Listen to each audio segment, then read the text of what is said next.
ये नाटक करो ही मत। मैं ब्राह्मण हूँ, मैं क्षत्रिय हूँ, मैं वैश्य हूँ, मैं शूद्र हूँ, ये सबको बताना बंद करो। पूरा सोशल मीडिया भरा पड़ा है ऐसी चीज से। बहुत बेसिक सी चीज है, हमें समझना पड़ेगा कि हम कर क्या रहे हैं। कोई बोल रहा है मैं ब्राह्मण हूँ, उसकी रील बन रही है। कोई बोल रहा है मैं क्षत्रिय हूँ, उसकी रील बन रही है। कोई अपने आप को वैश्य बता रहा है, उसकी रील बन रही है। कोई अपने आप को शूद्र बता रहा है, उसकी रील बन रही है। सिर्फ ये प्रमोशन हो रहा है अपनी डिविडेंड का कि आप क्या है, लेकिन आपको ये समझ नहीं आ रहा है कि आप क्यों हैं। अगर आप ब्राह्मण हैं और आप ये रील बना रहे हैं कि हमारे पूर्वज ये थे, हमारे पूर्वज वो थे, तो आप ये बात समझिए कि आपके पूर्वजों ने क्या काम करा। क्या आप समाज को दे पा रहे हैं, या सिर्फ आप समाज को ये बता पा रहे हैं कि आप ब्राह्मण हैं। अब बॉडी बिल्डिंग होने लगी है, तो बॉडी बनाने के बाद या बॉडी बिल्ड करने के बाद उसकी रील बन रही है कि हम तो क्षत्रिय हैं और हमारे पूर्वज ये थे। आपके जो पूर्वज थे उन्होंने देश की रक्षा करी। हमारे सेना में जवान हैं जो बॉर्डर पे खड़े हैं, वो है असली क्षत्रिय। हमारे शास्त्रों ने जब हमें इन 4 पार्ट में डिवाइड किया तो ये कह के डिवाइड नहीं किया था कि आप आगे चल के लड़ेंगे या फिर आप आगे चल के इसको प्रमोट करेंगे कि आप क्या है। उन्होंने हमारे कर्म के बेसिस पे डिवाइड किया था कि हम क्या है। सेम चीज भगवत गीता में श्री कृष्ण ने भी कही है कि आपका जो कर्म है आप उसके बेसिस पे डिसाइड होते हैं कि आप क्या है, ना कि इस बेसिस पे कि आप किस कुल में पैदा हुए हैं। अगर आप शूद्र हैं और आप बोलते हैं कि आप जय भीम की रील बना रहे हैं, ऐसा करने से होगा क्या। अगर आप अपने आप को सच में डॉक्टर भीमराव अंबेडकर से थोड़ा सा रिलेट करते हैं ना,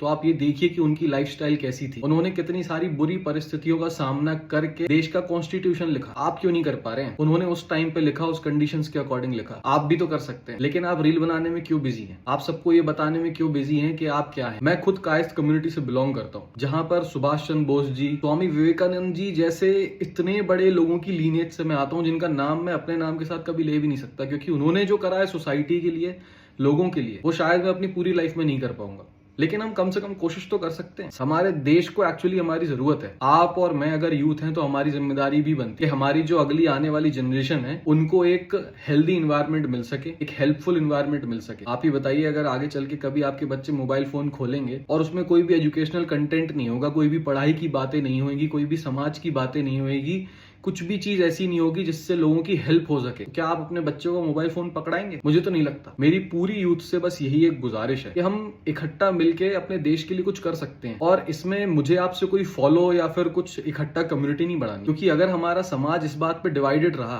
कि हम क्षत्रिय हैं, वैश्य हैं, शूद्र हैं या ब्राह्मण हैं, तो हमारा समाज बहुत ही जल्दी खत्म होने वाला है। ये बात शायद कई सारे लोगों को समझ नहीं आएगी, कई सारे लोगों को बुरी भी लगेगी, तो उसके लिए मैं पहले ही क्षमा प्रार्थी हूँ अगर आपको मेरी किसी भी बात का बुरा लगा है। बट ये बात कड़वी है और सच भी है, क्योंकि मैं खुद एक यूथ हूँ और मैं ये फील कर पा रहा हूँ। मैं जब भी सोशल मीडिया खोलता हूँ यही सब कुछ देख रहा होता हूँ। एक दूसरे को इस बेसिस पे जज करना कि वो कौन सी कास्ट से है, कौन सी क्रीड से है, ये करने से बेटर है कि अगर आपको लगे कि किसी को मदद की जरूरत है और आप उसकी मदद कर सकते हैं कैसे भी, अब वो करिए। बस दैट्स इट। नमस्कार।